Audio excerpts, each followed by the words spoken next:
नमस्कार, कैसे हैं आप लोग? तो चलिए स्टार्ट कर लेते हैं जो हमारी सीरीज चल रही है हिंदी साहित्य के महत्वपूर्ण प्रश्न उत्तरों की इसको। और ये प्रश्न बहुत ही महत्वपूर्ण है, रास काव्य परंपरा से हैं, तो इनको देखना जरूर और आपको अच्छा लगेगा तो कमेंट जरूर करना और लाइक शेयर भी कर सकते हैं। पहला प्रश्न क्या है? हिंदी में रास परंपरा की प्रथम रचना, याद रखना, यह है हिंदी में रास परंपरा की प्रथम रचना कौन सी है? तो आपने नाम सुना होगा भरतेश्वर बाहुबली रास। इसके राइटर कौन है? मुनि जिनविजय हैं। कौन है? मुनि जिनविजय। तो ये हिंदी में रास परंपरा की प्रथम रचना है, पहली रचना। और ये सर्वमान्य है, सभी मानते हैं इसे कि ये हिंदी में रास परंपरा की प्रथम रचना है। अगला देखो, ये प्रश्न अलग है थोड़ा सा कि हिंदी में रास परंपरा का प्रथम ऐतिहासिक महाकाव्य, ये ऐतिहासिक महाकाव्य है। ऊपर क्या दे रखा है? हिंदी में रास परंपरा की प्रथम रचना। तो ऐतिहासिक महाकाव्य कौन सा है? पंच पांडव चरितरास। पंच पांडव चरितरास किसकी है? शालिभद्र सूरी की। शालिभद्र सूरी। अगला प्रश्न क्या है देखिए। अब अपभ्रंश में रास परंपरा की प्रथम रचना का नाम बताइए। देखिए तीन की तीन प्रश्न अलग अलग हैं, ध्यान से देखना इनको।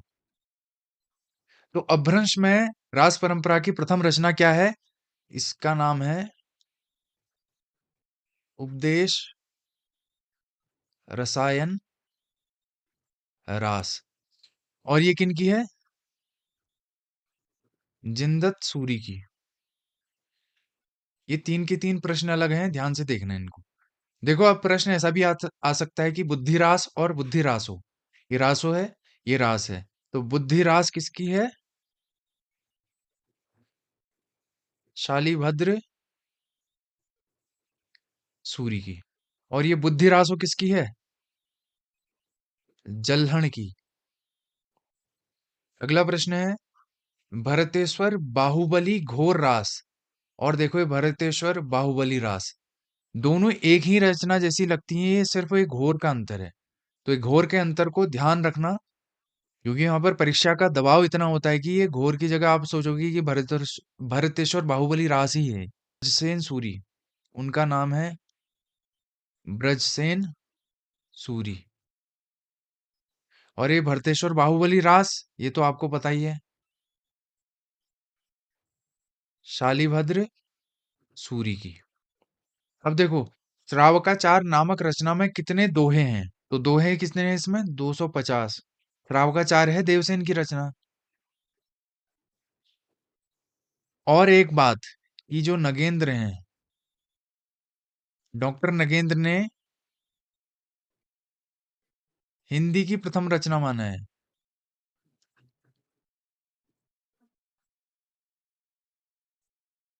किसको?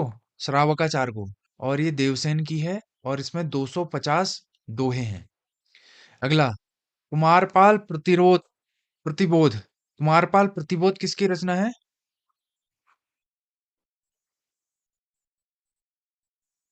सोम प्रभु सूरी की। ठीक है, अगला प्रश्न देखिए। यह है प्रबंध चिंतामणि, ये किसकी है? मेरुतुंग की। जैन आचार्य मेरुतुंग थे, उनकी रचना है प्रबंध चिंतामणि, ये भी बहुत बार आया हुआ है।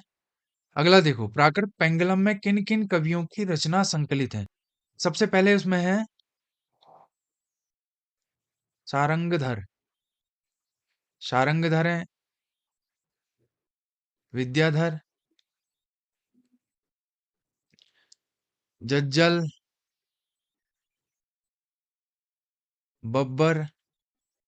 इन चारों की रचनाएं इसमें संकलित है, किसमें? प्राकृत पेंगलम में। लक्ष्मीधर ने, जो ये प्राकृत पेंगलम है, इसका संग्रह किया था। ठीक है, याद रखना, संग्रह किया था तो लक्ष्मीधर ने किया था। तो ये है वंशीधर। ये प्राकृत पेंगलम के टीकाकार हैं।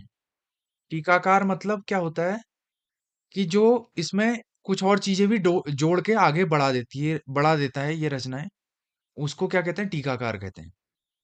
याद रखना, शारंगधर, विद्याधर, जज्जल, बब्बर, इनकी रचनाएं संकलित हैं किसमें? प्राकृत पेंगलम में।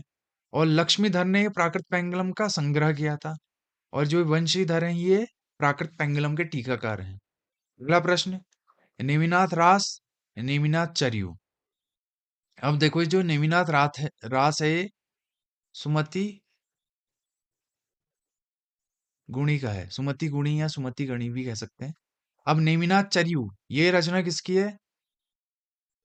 ये है हरिभद्र सूरी की। देखो नेमिनाथ नाम से ही है। नेमिनाथ चौपई, अब नेमिनाथ चौपई आगे ये है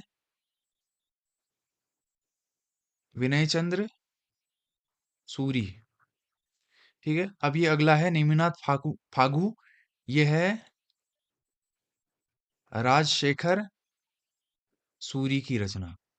तीन के आगे नेमिनाथ लगा हुआ है, किसी में रास है, किसी में चरियु है, किसी में फागु है। याद रखना ये बात को। और किसी में चौपई है। अगला प्रश्न है, भरत मुनि ने रास को क्या कहा था? क्रीडनीय।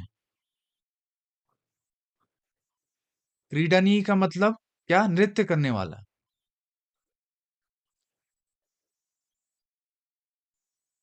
किसको कहा था इन्होंने?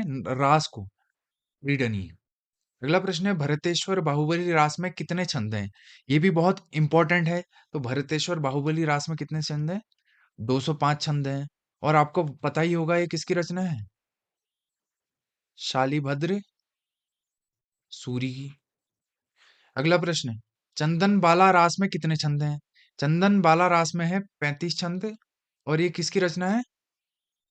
आसगु कवि की। ठीक है, अब ये देखो, रेवंतगिरी रास रचना किसकी है?